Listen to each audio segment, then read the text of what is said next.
Masih bingung sama yang namanya akumulasi dan distribusi? Di video kali ini kita belajar bareng-bareng bagaimana saham yang akumulasi dan bagaimana cari tahu saham yang distribusi dan bagaimana strateginya untuk saham yang lagi akum dan harus hati-hati di saham yang distribusi. Yuk simak videonya.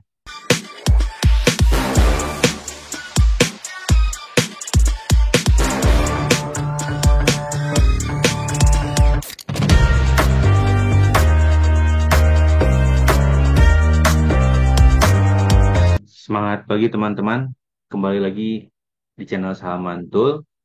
Di video kali ini kita coba belajar bersama-sama apa sih itu akumulasi dan apa sih itu distribusi. Secara sederhana, akumulasi itu adalah proses pengumpulan barang. Kalau distribusi ialah proses penjualan barang.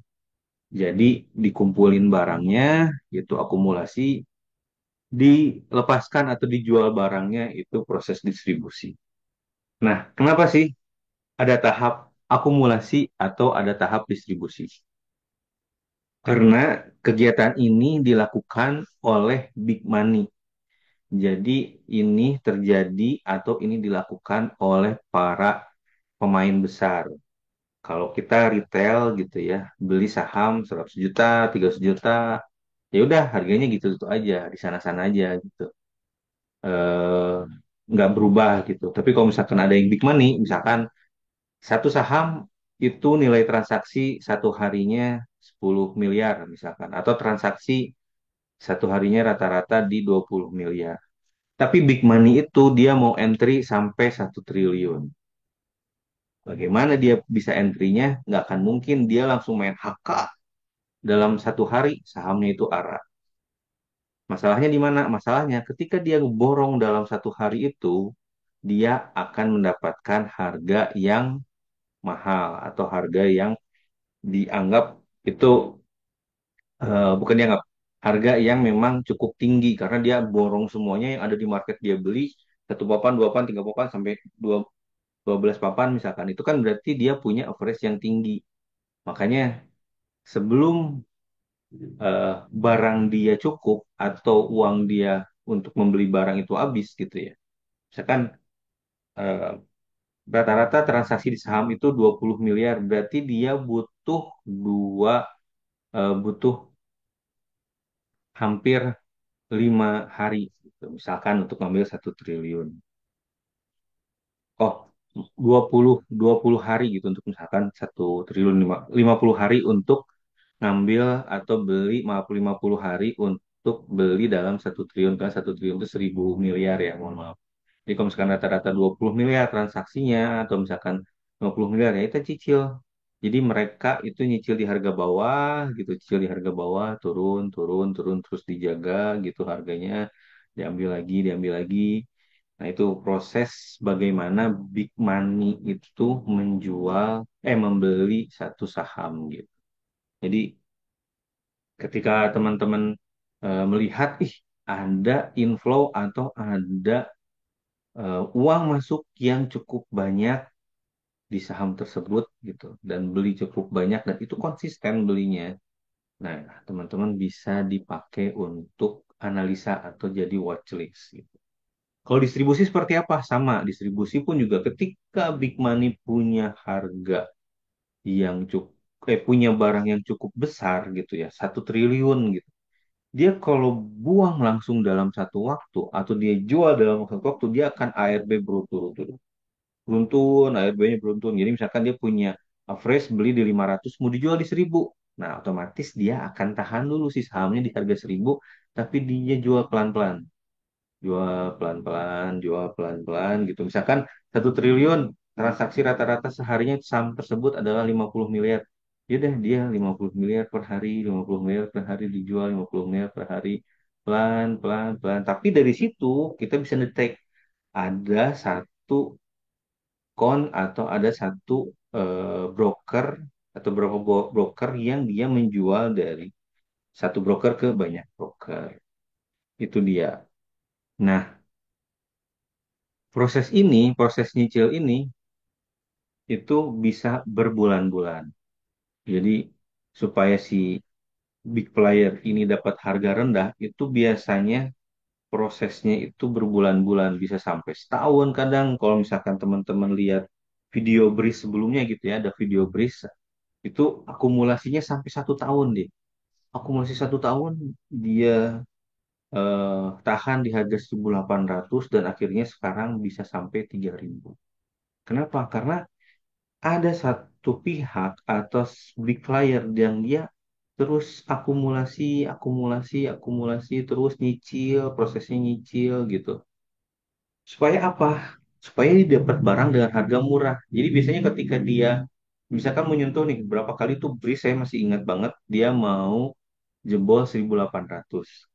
Mungkin dia pengen harganya itu di bawah 1.800. Jadi ketika dia mau naik 1.800 tuh gagal, turun lagi ke bawah, diambil lagi gitu.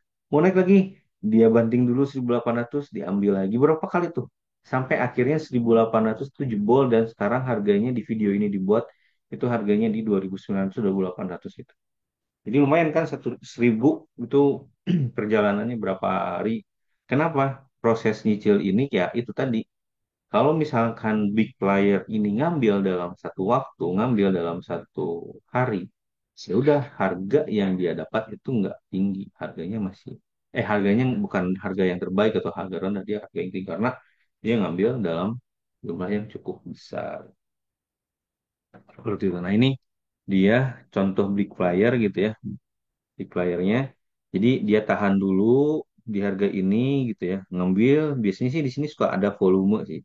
Jadi indikasi pertama biasanya ada volumenya. Volume ngambil gitu ya. Ngambil harga ditahan, terus di harga average-nya tarik. Ketika di sini prosesnya dia belum belum apa namanya belum cukup, dia jual dulu. Terus ketika di bawah dia borong lagi, ambil. Ketika belum cukup borong lagi dan akhirnya fasenya tinggi, gitu. Nah ini contoh salah satu contoh fase dari big player. Dan di sini kita lihat ketika dia fase distribusi. Nah, barangnya misalkan dia punya 1 triliun gitu ya. Nah, terus dia jual perlahan, perlahan, perlahan. Ketika sudah habis hampir 100 miliaran atau 500 miliar, ya udah buang semuanya aja gitu. Buang, set, harganya jatuh. Tapi fase ini adalah fase akan berulang gitu. Fase yang akan berulang. Jadi ada naik, ada akumulasi, terus dia fase markup, dia distribusi, markdown, akumulasi. Terus waktunya terus fase kan terus berulang sel seperti ini. Jadi eh, kita bisa tahu mana sih fase di mana sih kita fase saham ini tuh lagi di fase mana sih. Jadi kita mesti tahu. Oh ini lagi fase akumulasi. Oh ini ada fase distribusi gitu. Jadi bahaya nih kalau udah distribusi, udah kita skip aja deh gitu. Kalau oke akumulasi ya kita pantau nih sampai kapan nih dia akumulasi gitu. Bahkan kalau saya melihat di sini ada fase reakumulasi lagi gitu. Jadi di sini dia ada fase reakumulasi lagi.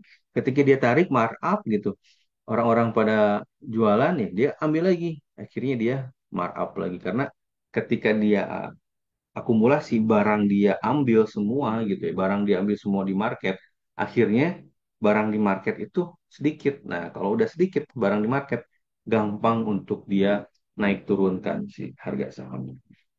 Seperti itu. Nah, ini yang tadi dijelaskan itu fase untuk big player. Nah, ini adalah fase untuk medium player, di mana eh, mungkin ini saham yang secara eh, apa transaksi hariannya itu tidak terlalu besar gitu ya. 20 M, 30 M, ada medium player yang punya harga segitu, punya modal segitu. Misalkan dia bisa borong dalam waktu 20 M gitu ya, atau misalkan tidak terlalu besar market cap-nya, ya dia cicil dulu di bawah. Cicil dulu di bawah, pelan pelan pelan pelan pelan, jam langsung naik. Tapi ya itu tadi untuk yang medium player ini, pertama tidak terlalu lama akumulasinya, dan kedua kenaikannya pun juga tidak terlalu panjang. Itu biasanya cuma sehari 2 hari udah turun, sehari 2 hari turun. Jadi kita bisa membedakan yang pertama lagi fase mana, fase akumulasi, markup, atau distribusi, atau lagi markdown. Yang kedua, ini yang akumulasi big player atau medium player gitu. Jadi harus kita mengkelompokkan di saham nih di di akumnya sama medium player atau di akumnya sama big player. Jadi kita harus bisa mengklasifikasikan seperti itu. Nah, strateginya gimana sih dan memanfaatkannya seperti apa ketika ada saham akumulasi sama saham yang distribusi gitu. Nah, biasanya kalau teman-teman yang nggak mau nunggu, biasanya teman-teman bisa ngambil strategi yang buy on breakout. Jadi kita udah tahu nih si saham ini akan apa namanya, saham ini akumulasi tapi nggak mau nih modal kita nunggu gitu ya. Dia selama akumulasi kadang setahun gitu nunggu. Nah, itu bisa salah satunya ya udah buy on breakout. Jadi bisa beli ketika dia breakout di area box ini. Tapi kalau misalkan teman, aku mau, saya mau coba bantu nyicil lah, nggak buy on breakout ya udah cicil beli tapi di harga yang bawah gitu, harga bawah cicil beli di harga ini ketika nyentuh di seperempat area bawah gitu ya, sepertiga atau seperempat area bawah ini teman-teman bisa ikut cicil beli, gitu. Cicil beli dan juga bisa maksimal gitu. Atau misalkan mau swing di sini ketika bawah, ketika tetes gagal di bawah jual dulu nanti bisa beli lagi di bawah gitu. Itu banyak strateginya. Yang pertama buy on breakout, strateginya di sini atau bisa jadi teman-teman bisa cicil beli di seperempat bawah ini. Nanti kalau misalkan gagal breakout teman-teman bisa jual dulu nanti akumulasi apa ikut akumulasi lagi di bawah gitu ya. Atau misalkan ketika dia breakout hold gitu. Cuman kalau saya pribadi saya lebih suka yang buy on breakout gitu. Jadi nggak nunggu. Nah, caranya menggunakan auto buy. Jadi nggak akan ketinggalan pakai auto buy. Jadi saya udah pasang tuh. Saya udah watchlist saham-saham mana yang dikiranya itu akan rally gitu ya. Karena apa dia akumulasinya besar. Jadi saya watchlist, oh ini saham ini akumulasinya besar, ini titik titik breakoutnya dan saya menggunakan auto buy. Nah, teman-teman kalau misalnya penasaran bagaimana saya menggunakan auto buy-nya supaya nggak ketinggalan. Jadi ketika dia akumulasi lama gitu ya. Kadang ketika breakout kita cuma jadi penonton doang. Ya, cuman ya tinggalan ya. Udah naik. Nah, supaya teman-teman nggak ketinggalan di sini udah mantau gitu ya. Udah sampai 2 bulan, 3 bulan, bahkan misalkan sampai setengah tahun nih akumulasinya bagus banget nih. Tapi belum breakout nunggu dulu aja lah gitu. Ketika breakout kita cuma penonton doang karena ketinggalan karena misalkan kita lagi kerja atau misalkan kita lagi di luar nggak bisa mantau market gitu ya. Ya, ketinggalan. Dah, lepaslah momen itu karena namanya trading itu yaitu apa namanya momentum gitu, momentum.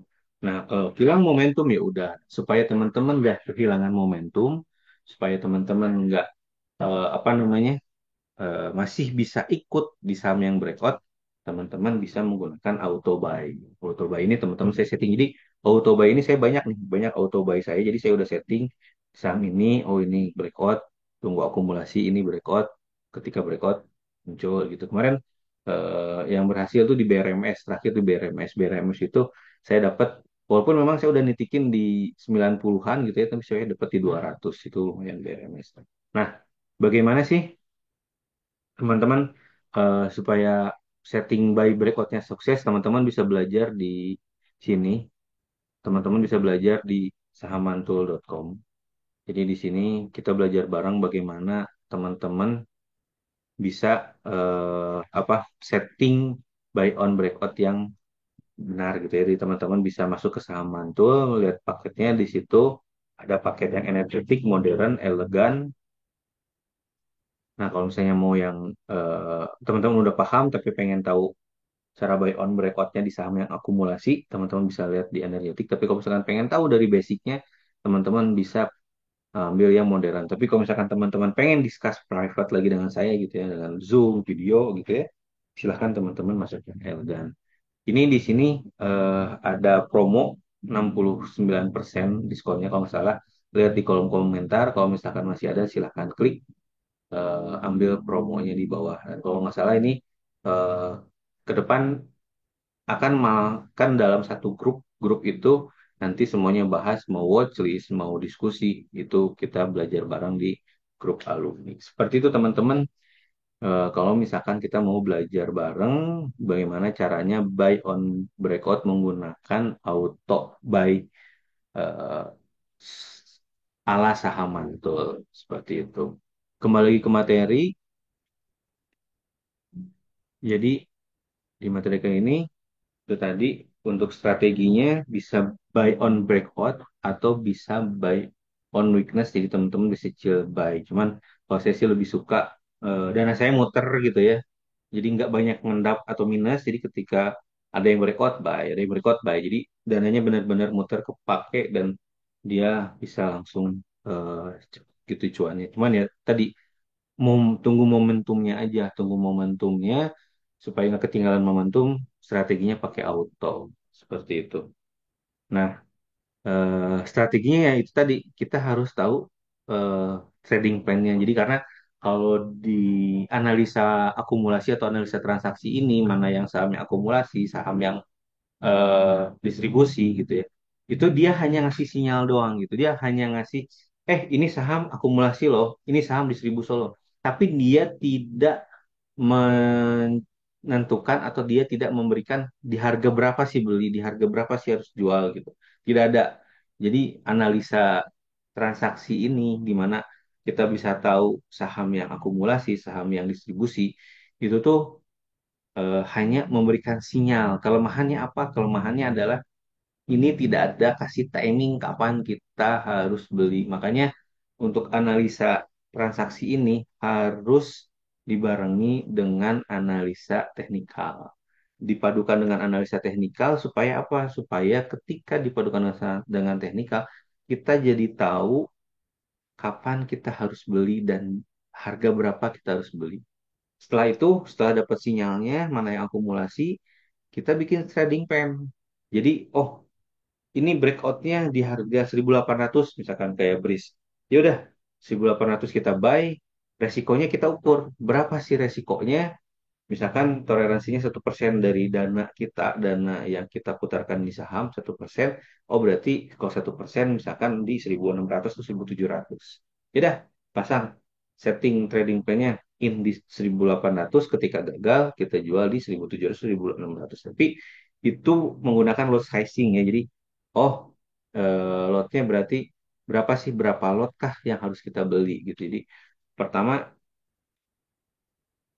sinyalnya dapat dari akumulasi, terus dapat harganya berapa itu di technical analysis, digabungkan dan kita setting eh, lot sizingnya. Kenapa? Karena supaya menjaga ketika dia gagal breakout, kita udah tahu batas toleransi lossnya sih berapa gitu. Jadi harus dibarengi dengan analisa teknikal. Oke, teman-teman, semoga video ini bermanfaat. Semoga video ini bisa menambah wawasan teman-teman dan bisa mengasah lagi bagaimana menganalisa saham yang menarik dan bisa jadi mungkin saham yang begal. Mudah-mudahan video ini bermanfaat. Tolong save jika video ini sangat membantu dan teman-teman bisa nonton ulang atau bagikan video ini buat yang membutuhkan. Jangan lupa subscribe supaya saya lebih semangat lagi dalam buat video. Assalamualaikum warahmatullahi wabarakatuh. Salam cuan teman-teman.